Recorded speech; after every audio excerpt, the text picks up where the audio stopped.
Assalamualaikum warahmatullahi wabarakatuh.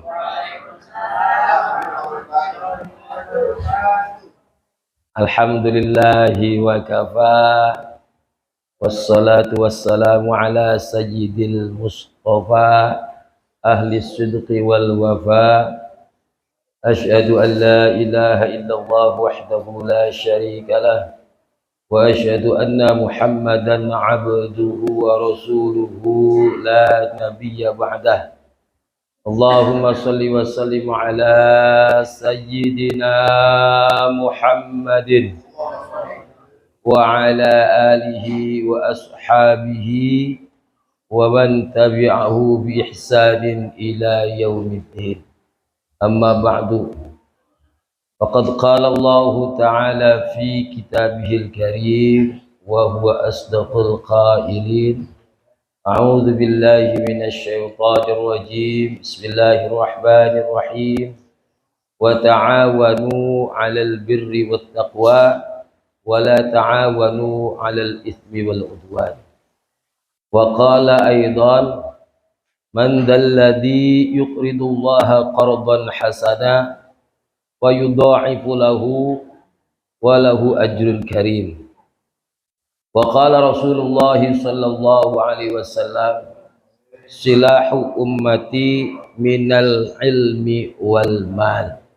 Sadaqallahul azim wa sadaqa rasuluhul habibul karim wa nahnu ala dzalika minasyahidin wasyakirin walhamdulillahi rabbil alamin. Sama-sama kita muliakan Ketua DKM Musholah Nurul Wahab Khidal Kiram Al Ustadz Haryadi serta seluruh jajaran pengurus Musholah Nurul Wahab, juga Bapak Ketua RT di lingkungan sini yang sama-sama kita muliakan, Bapak Yusuf Yahya. Mudah-mudahan diberikan rezeki yang halal, thayyib, barokah, diberikan kesabaran ngurus warga, karena saya tahu ngurus warga itu gak gampang. Satu pengen begini, satu pengen begitu, ada di tengah-tengah. Akhir-akhirnya pingsan juga tuh Ketua RT. Pusing mikirin warga, agak akur-akur ya RT ya. Masya Allah. Juga yang sama-sama kita muliakan Ketua Majelis Ta'lim Musholah Nurul Wahab. Tidak lupa juga guru kita, ustasyar kita, Kiai Haji Abdurrahman Yusuf, matallahu bituli hayatih. Ketua Rais Suriah Ranting NU Mekarsari, juga Ketua Tanfiziyah Bapak Ustadz Lutfan Dewangga, beserta seluruh jajaran pengurus Ranting NU Mekarsari yang insya Allah kita semua dimuliakan Allah Subhanahu wa Ta'ala. Tidak lupa adik-adik kami dari tim Hadrah yang senantiasa istiqamah memeriahkan setiap acara yang digelar oleh Ranting NU Mekarsari. Alhamdulillah, pagi hari ini kita bersama-sama berkumpul bersilaturahmi di Musholah Nurul Wahab. Saya sendiri hampir 2 tahun terakhir saya ke sini, saya masih ingat. Kalau tidak salah saya tanggal 18 Maret 2021. 2020 begitu datangnya corona ya. Dan semenjak itu alhamdulillah sampai hari ini dipanjangkan umur bisa bersilaturahmi lagi ke sini. Mudah-mudahan kumpulnya kita di sini menjadi sebab turunnya keberkahan bagi kita dan bagi masyarakat di sekitar Musholah Nurul Wahab ya. Bapak Ibu rahimakumullah, Allah Subhanahu wa Ta'ala berfirman di dalam Al-Quran, barang siapa yang memberikan pinjaman kepada Allah dengan pinjaman yang baik, maka orang tersebut akan diberikan balasan yang berlipat ganda dari Allah Subhanahu wa Ta'ala. Apa itu pinjaman yang baik? Pinjaman yang baik adalah sedekah kita yang kita niatkan untuk Allah Subhanahu wa Ta'ala. Karena Allah pasti tidak butuh duit kita. Ya, kita yang butuh balasan dari, caranya mendapatkan balasan dari Allah biar kita mendapatkan rahmat Allah, biar kita mendapatkan keriduan Allah, biar kita mendapatkan balasan rizki dari Allah adalah dengan cara bersedekah. Dengan cara bersedekah. Ini cara melipat gandakan uang yang diajarkan oleh agama. Nah, kalau pengen duit kita banyak, jangan datang ke Kanjeng Dimas. Jangan Kanjeng Dimasnya jadi tahan. Ya, ya. Caranya bersedekah. Karena dengan bersedekah harta kita dilipat gandakan bahkan sampai dengan 700 kali lipat. Nah, ayat yang tadi saya baca ini di latar belakang ini, biar warga sini mudah-mudahan kencelengnya jadi banyak yang keluar di sini nih, ya. Biar senang mengisi kenceleng, ya. Biar yang di sini dan yang di luar musola ini yang mendengar suara ini bergairah buat ngisi kenceleng. Ada sahabat Nabi yang bernama Abu Dahdah atau Abi Dahdah. Ini orang luar biasa dermawannya. Suatu ketika ada orang punya kebun korma, Pak. Ribut nih, dua orang punya kebun korma. Yang satu kebun kormanya sebelah sini, yang satu kebun kormanya yang sebelah sini, belah kanan dan belah kiri. Kata yang belah kiri, kebun korma ini yang sebelah kanan doyong ke sebelah kiri. Tolong ini pohon korma ini disingkirin karena saya mau pagar kebun korma saya. Kata yang sebelah kiri, kagak bisa, ini pohon udah doyong, susah. Ribut, cekcok, manggil Rasulullah sebagai penengah. Kata Rasulullah, dinasehatin, kata yang sebelah kanan, Pak, jual aja nih, kata Rasulullah ke yang sebelah kanan, jual pohon kormanya, jual, udah. Ini sebelah kiri mau mager pohon korma, kata yang sebelah kanan kagak mau. Kata yang kiri, gua kagak mau tahu. Pokoknya kebun korma lu kudu pindah dari pekarangan gua, kurang lebih begitu. Nah, akhirnya datang Rasulullah, dinasehatin kagak bisa. Rasulullah ngomong begini, barang siapa yang beli pohon korma ini, kebun korma yang doyong, ya, maka akan dibalas kebun kurma nanti di akhirat. Si Abu Dahdah ini ngedenger, datang ke Nabi, ya Rasulullah, bener nih, kedai kebun korma, kalau saya beli kebun korma ini balasannya nanti dia di surga. Betul.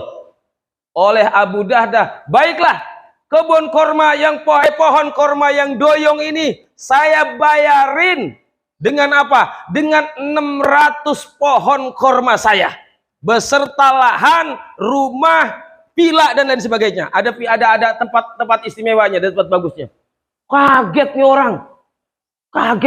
Pohon korma satu dibayarin, pohon korma doyong lagi. Nah, dibayarin 600 pohon kurma, ditukar amal lahannya, sumber airnya dan lain sebagainya, rumah dan lain sebagainya. Akhirnya deal, orang itu melepaskan seluruh lahannya untuk satu batang pohon kur. Setelah itu baru bisa dipagar nih, karena dia dijual sama Nabi, disingkirin, dikeduk. Kata Rasulullah, begitu melihat Abu Dahdah ini berjalan meninggalkan Rasulullah, aku melihat bunga-bunga dan harumnya buah kurma milik Abu Dahdah di surga. Masya Allah. Melihat Rasulullah sudah menggambarkan bahwa nanti Abu Dahdah akan memiliki kebun kurma yang luas di surga. Dan lebih hebatnya lagi Abu Dahdah, ini lebih hebatnya lagi nih, begitu cerita ke istrinya, mah, kebun kurma kita udah kita jual. Dijual buat apa? Bayarin batang kurma. Kata Nabi kalau beli itu hadiahnya surga. Waduh, Bapak hebat. Berarti perniagaan kita beruntung. Jual beli kita untung. Beli satu pohon kurma dapat surga, untung. Ini hebatnya. Coba kalau bini kita kira-kira begitu. Mak, rumah kita jual, mah. Dijual sama apa? Sama Fatihah. Kira-kira bini kita bakal bersyukur, alhamdulillah. Apa bini kita bakal? Dasar laki bego, tolol kagak kurang-kurang. Akhirnya Abu Dahdah dia tinggalkan itu kebun kurma yang 600 batang. Dia tinggalkan itu rumah, dia tinggalkan kebun, dia tinggalkan mata air yang ada di kebun kurma tersebut hanya untuk satu batang pohon korma. Bukan tidak mungkin, Pak. Kalau hari ini kita ngisi kenceleng PRNU 100 perak, 100 bangetan, jangan. Ya, rebet panitia ngurusin koin. 2.000 perak, 5.000 perak, 10.000 perak. Yang kita keluarkan barangkali tidak seberapa. Yang kita keluarkan besok juga kita lupa karena saking kecilnya. Bahkan lebih murah, lebih rendah harganya dibanding rokok yang kita hisap. Rokok kita sekali beli 20.000. Sehari 2.000 ngisi konkleng PRNU, masa kagak bisa? Siapa tahu duit yang 2.000 rupiah, yang 5.000 rupiah yang kita masukkan ke dalam kenceleng PRNU, ini yang menjadi sebab kita memiliki surganya Allah Subhanahu wa Ta'ala. Nah, jangan sayang-sayang. Pengurusnya apa lagi? Jangan begitu. Iya, pengurus kita ngisi. Ya, pengurus PRNU ngisi. Jadi kita bukan cuma sekedar nyebar terkumpul, kagak. Ini pada ngisi di rumah masing-masing. Nah, terus kita lanjut cerita. Kenapa kenceleng ini menjadi begitu penting? Karena kita punya amanah. Kita jadi perpanjangan tangan untuk mensejahterakan orang yang ada di bawah. Barangkali Bapak punya kelebihan rezeki, Bapak punya rezeki yang lebih bagus. Tiap hari ngisi 2.000, 2.000, 2.000. Ini bukan untuk kita petugas pengurus PRNU, bukan.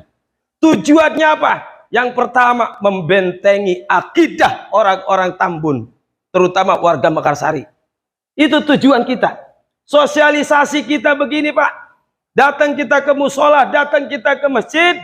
Pertama, mensejahterakan, meneruskan ajaran para kiai, ajaran para ulama untuk melanggengkan paham Ahlus Sunnah wal Jamaah. Mengenalkan NU hanya sampul, NU hanya bungkus, tapi di dalamnya adalah ajaran ahli sunnah wal jamaah. Ini yang menjadi pokok dan inti tujuan kita. Itu yang pertama. Karena sekarang ini banyak paham-paham baru. Nih, Dek, nih, dengerin. Ya, dengerin. Nenek boleh dengerin, boleh kagak dah. Maaf ya, Nek ya. Nih, yang muda-muda nih. Sekarang nih banyak paham-paham baru.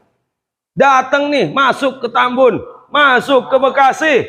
Kalau kita nggak cegah nih dengan kumpul begini, dengan bikin pengajian, bukan tidak mungkin paham baru itu merasuk ke anak-anak kita.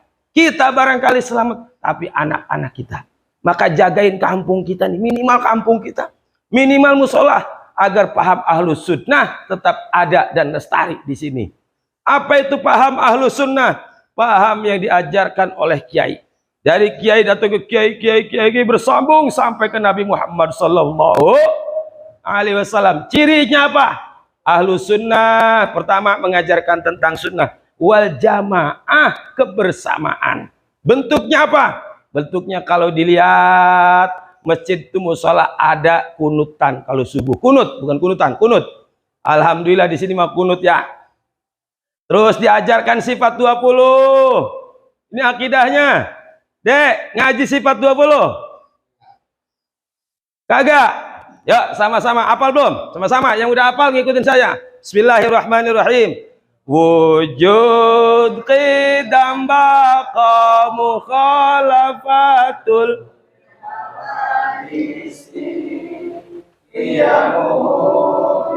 absihi wahdaniyat ilmu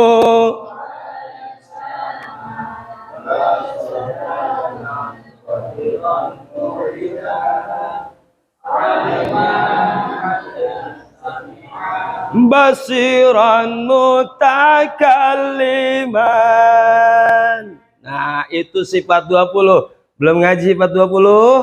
Udah ngaji belum? Minta diajarin sama Ustadz Haryadi gratis.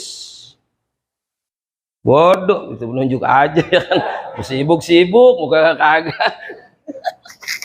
Ya, kenapa kita harus belajar sifat 20? Ini yang diajarkan oleh ulama, diperas dari Al-Quran, diperas dari hadis. Lahirlah pelajaran sifat 20, yang ini adalah sifat-sifat Allah yang wajib diketahui.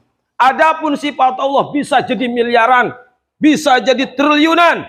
Semua sifat yang baik, sifat yang terpuji, layak disandingkan, diberikan kepada Allah Subhanahu wa ta'ala. Tapi ulama memeras ini agar kita gampang hafal. Yang pertama, wujud.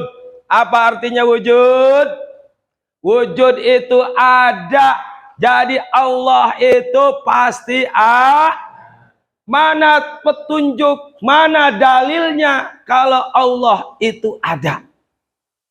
Allah itu ada dibuktikan dengan adanya alam semesta. Nggak mungkin ini alam ada, nggak ada yang bikin. Nggak mungkin. Ya, kipas angin ada yang bikin apa kagak? Kira-kira nih kipas angin tahu tuh ngejedok di sini. Tahu tuh nempel di sini, kira-kira mungkin apa kagak? Kagak mungkin. Kita ada, pasti ada yang menciptakan. Kita ada, pasti ada yang membuat. Siapa yang menciptakan kita? Allah Subhanahu. Maka mustahil Allah itu tidak ada. Nggak mungkin Allah tidak ada. Nah ini nih kadang-kadang orang nggak percaya Tuhan, kemudian bego, kemudian geblek. Orang nggak percaya, mana ada Tuhan? Tuhan nggak ada. Lo kira lo nongkrong di dunia nggak ada yang bikin? Bangku aja bangku, yang cuman begitu bentuknya, ya kan? Ada yang bikin tukang bangku. Lah kita punya akal, punya pikiran, muka ganteng, badan gagah. Saya itu mah. Bukan Pak Julai, bukan. Nggak mungkin. Orang tua kita cuman wasilah.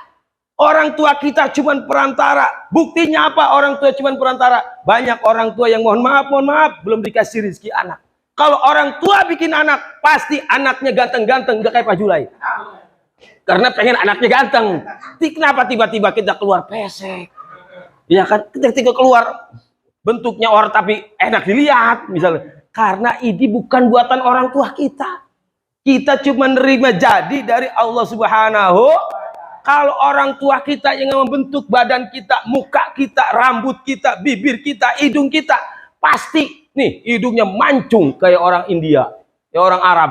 Bibirnya tipis atasnya, bawahnya tipis. Ini kadang-kadang atas tipis, bawah tebelan. Ada tebel dua-duanya. Nah, gitu ya kan. Karena orang tua kita bukan yang bikin kita. Yang bikin kita itu pertama wujud. Yang kedua qidam. Apa artinya qidam? Allah terdahulu. Allah terdahulu.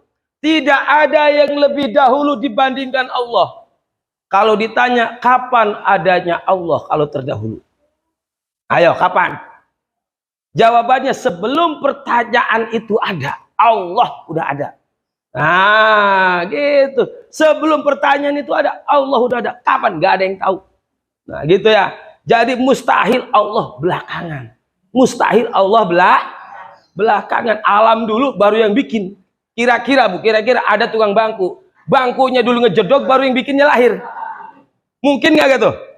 Nah ini kemudian orang pemahaman yang baru nih. Nih kalau ada pengajian bilang Allah bersemayam di aras. Nih kalau ada pengajian yang begitu tuh, Allah ada di atas. Allah bersemayam di aras. Karena aras makhluk Allah yang paling besar. Emang gedean mana aras sama Allah? Gak mungkin makhluknya lebih besar daripada penciptanya. Gak mungkin. Allah lebih besar, lebih hebat. Masa Allah masih butuh aras? Nah, kalau ada pengajian yang kayak gini, tinggalin. Tinggalin tuh. Ciri-ciri pengajian yang menyelisihi sunnah, ya, keluar dari ahlu sunnah wal jamaah, bilang Allah ada di atas. Itu Allah tidak butuh ruang. Allah tidak butuh tempat.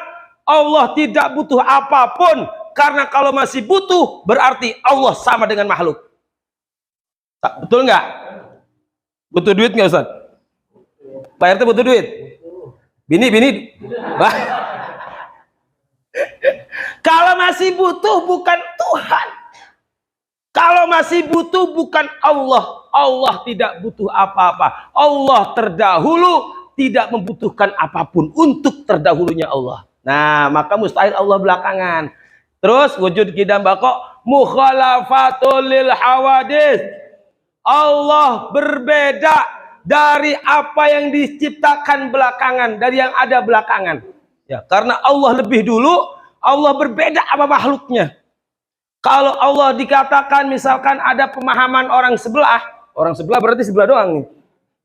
Ya, orang-orang yang beda dengan kita, Allah katanya butuh tempat, Allah bersemayam di aras, berarti Allah tidak ada bedanya dengan kita.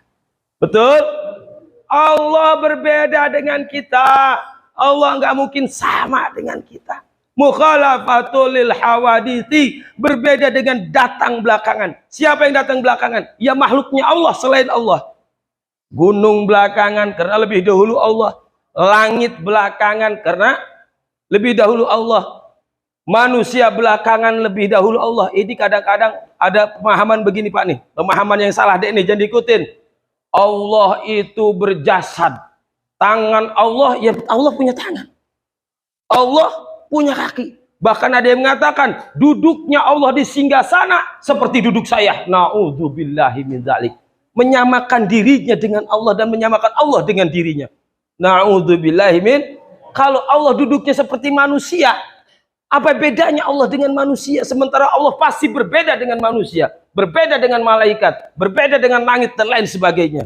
Allah tidak sama dengan apapun yang diciptakan oleh Allah Subhanahu wa taala. Nah, kalau ada pengajian ya yang nyamain Allah, tuh Allah punya tangan. Tangannya bagaimana? Ya pokoknya ada tangannya. Ini jangan diikutin. Pengajian yang begitu, Bu ya. Nenek ya, jangan diikutin. Udah di rumah udah. Selonjoran di balik sambil nonton TV udah enak banget. Ngacari pengajian yang kayak begini. Nah, ada tahlil. Kan enak tuh. Ada baca maulid, enak tuh. Habis itu berkat. Tahu artinya berkat? Oh iya, ini gurunya beliau. Tahu berkat atau berkat nggak? Anak hadrah berkat tau nggak? Berat-berat jadi angkat. Itu berkat. Biar kata berat tetap diangkat berat. Ya, cari pengajian yang kayak begini. Nah kalau ustadz maka tangannya ke rata-rata kalau ustadz tuh. Luar besek 1 dia 3. Belum parcel, belum buah ya. Jadi cek tangannya Ustaz Lutfan, berotot ini, nggak usah fitness. Kenapa Mang? Seminggu 3 kali nggak berkat. Nah, jadi Allah berbeda. Ya. Maka hindari pengajian yang menyamakan Allah dengan makhluk. Pasti sesat, pasti sesat. Nah, agar kita tidak tersesat, cari pengajian yang terutama, silahkan pengajian apapun, tapi lebih mutabarah, lebih terpercaya ulama-ulama, kiai-kiai dari Nahdlatul Ulama. Insya Allah nanti ada Ustadz Lutfan, Ustadz Suhal, Kiai Abdurrahman ngajar di sini. Insya Allah ajaran kita sama dengan ajaran kiai kita. Ajaran kiai kita dengan gurunya sampai kepada Kanjeng Nabi Muhammad Sallallahu Alaihi Wasallam. Cukup udah ya? Udah pengen pulang? Nah, mungkin ini saja ya. Kata Nabi begini, kata Nabi. Silahu ummati minal ilmi bil ilmi wal mal. Langgeng dan sejahteranya, kuatnya umatku, kata Nabi. Bil ilmi, pertama dengan ilmu. Nah, maka tugas kita datang ke sini bikin pengajian dalam rangka melanggengkan, menguatkan fondasi keimanan umatnya Nabi Muhammad Sallallahu Alaihi Wasallam. Maka lihat, biasanya rata-rata orang yang jarang datang ke pengajian gampang menyimpang, gampang melenceng. Kenapa? Karena fondasinya nggak dirawat. Datang ke majelis taklim, datang ke musola, dengerin kiai, dengerin ustadz, itu dalam rangka merawat fondasi keimanan kita. Agar apa? Keimanan kita menjadi kuat. Kalau iman sudah kuat, kena terpaan, cobaan nggak gampang goyang. Dikasih sulit sama Allah, diuji dengan kesulitan, utang banyak. Ya, duit kagak ada. Ya kalau duit ada ngapain utang kan gitu. Ada teman yang ngajakin, "Bang, kira-kira kalau pengen gampang banyak duit mengikut saya yuk." Kemana? Soalnya ke gunung. Nggak, misalkan gitu. Anak aja satu tumbalin dia, anak ada 20 ini, misalkan satu pilih yang paling jelek buat tumbal nggak apa-apa. Misal, kalau imannya kuat, pondasi keimanannya terawat, karena sering datang ke majelis ilmu, datang ke musola ngaji begini, kumpul ngeriung bareng sama kiai, bareng sama ustadz, bareng sama santri, insya Allah dia akan biarkan saya sulit, biarkan saya tidak punya duit, biarkan saya melarat, biarkan utang saya banyak, tapi akidah dan keimanan saya harus tetap kuat terjaga kepada Allah Subhanahu wa Ta'ala. Nah, gitu. Ada lagi, misalkan kita lagi nggak punya duit, emang nggak punya duit, kagak kuan, misalkan begitu, ya ngaji sama saya aja yuk di sana yuk. Di sana mah ngajinya ntar dipinjemin duit, sana mah. Misalkan, emang ngaji apa? Itu yang bilang Tuhannya punya kaki, itu yang bilang Tuhannya punya tangan, yang bilang Tuhannya duduk di aras. Akhirnya karena iman yang nggak kuat, ikut pengajian yang kayak begitu. Habis ngikut pengajian 3 bulan jidat hitam. Ya biasa begitu tuh. 3 bulan jidat hitam.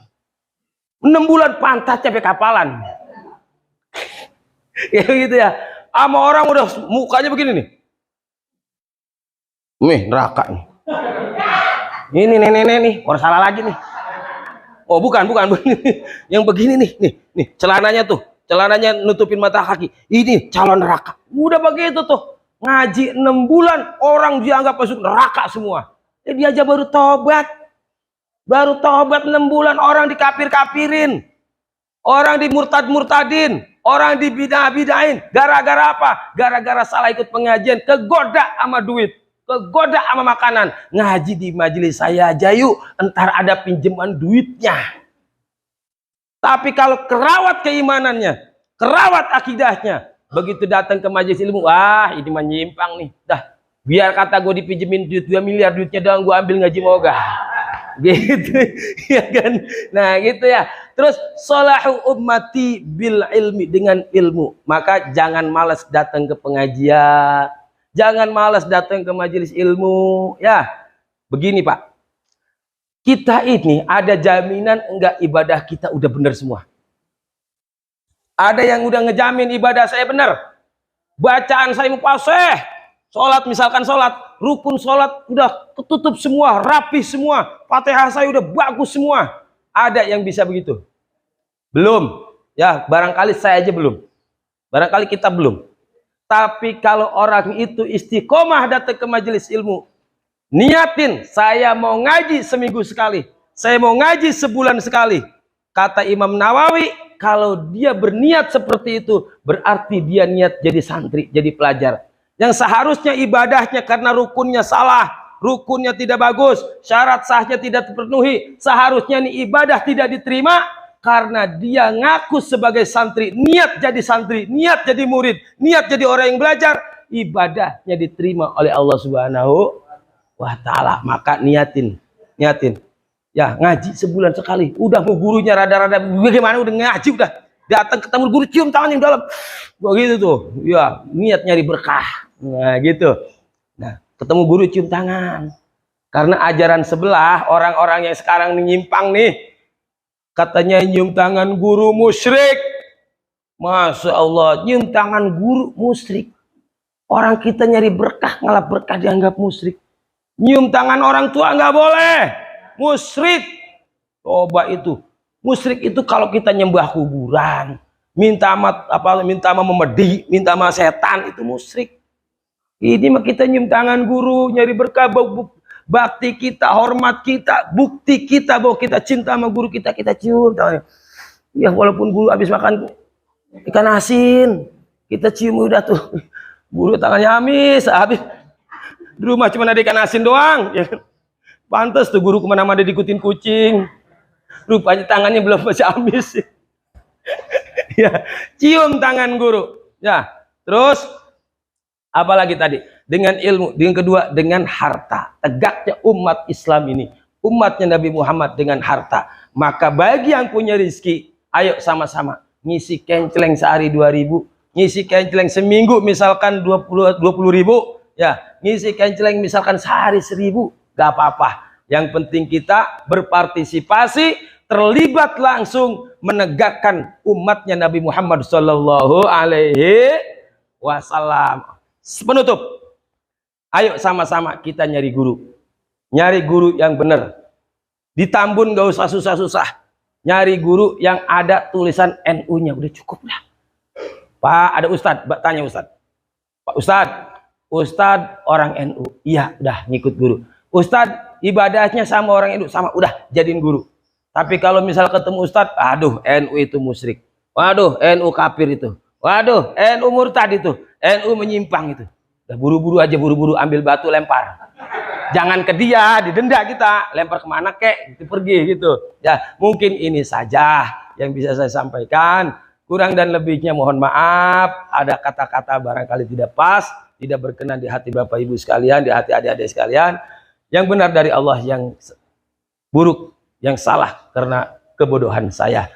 Hadanallahu wa iyyakum ajma'in. Wallahul muwafiq ila aqwamit thoriq. Assalamualaikum warahmatullahi wabarakatuh.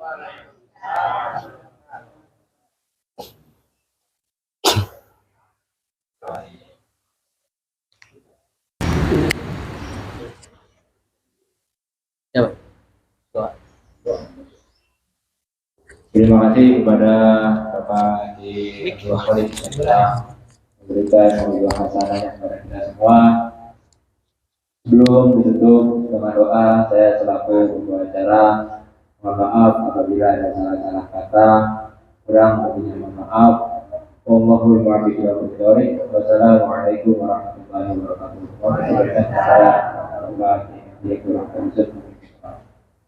Assalamualaikum warahmatullahi wabarakatuh. Alhamdulillah, salatu wassalamu ala rasulillah wa ala alihi wa ashabihi wa matabihi wa barak. La hawla wa la quwwata illa billah. Qala Rasulullah sallallahu alaihi wasallam, ma baina du'a wa ibadah sama illa hijab. Tidaklah antara doa kita dan langit itu kecuali hijab. Hijab itu penutup. Hatta yusallu alayya, sehingga engkau bersolawat kepadaku. Fa idza shalla alayya yuharrikul hijab. Apabila engkau bersolawat kepadaku, kata Nabi, maka terbukalah hijab. Fa idza lam yusalla alayya, apabila engkau tidak bersolawat kepadaku, tsumma ruddu ilaiha, doa itu akan kembali kepada kita dalam arti tetap terhijab. Untuk itu sebelum kita bersama-sama angkat kedua tangan kita bersolawat, namun amali sholawat itu dengan istighfar. Mari, astaghfirullah rabbal baraya,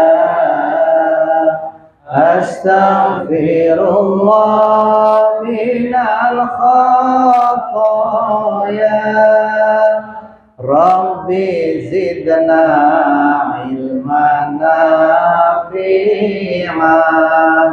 wa wafiqna amalan sholihan wa wafiqna amalan sholihan. Ya Rasulullah, salamun alaik ya rafi'a syani wa daraji, arfata ya jiratal alamin, ya muhailal judi wal ya uhailal judi wal karam. Al-Fatihah. A'udzu billahi minasyaitonir rajim. Bismillahirrahmanirrahim. Alhamdulillahi rabbil alamin arrahmanir rahim maliki yaumiddin. Iyyaka na'budu wa iyyaka nasta'in ihdinas siratal mustaqim صراط الذين أنعمت عليهم غير المغضوب عليهم ولا الضالين آمين. واعف عنا يا كريم ارحمنا يا أرحم الراحمين.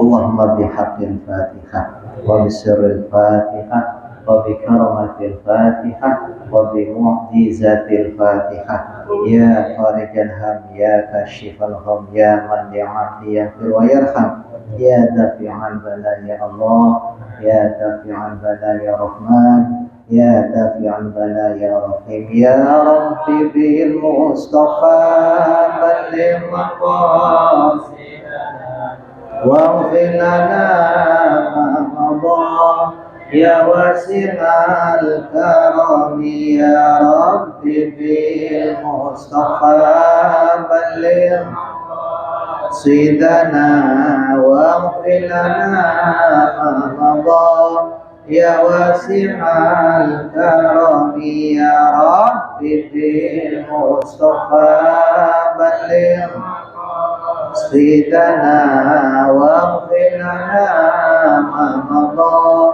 يا واسع الكرم يا الله بها يا الله بها يا الله بحسن الخاتمة يا الله بها يا الله بها يا الله بحسن الخاتمة يا الله بها بها يا الله بحسن الخاتمة يا رب دعوهم فيها سبحانك اللهم وتحيتهم فيها السلام وآخر دعوهم أن الحمد لله رب العالمين.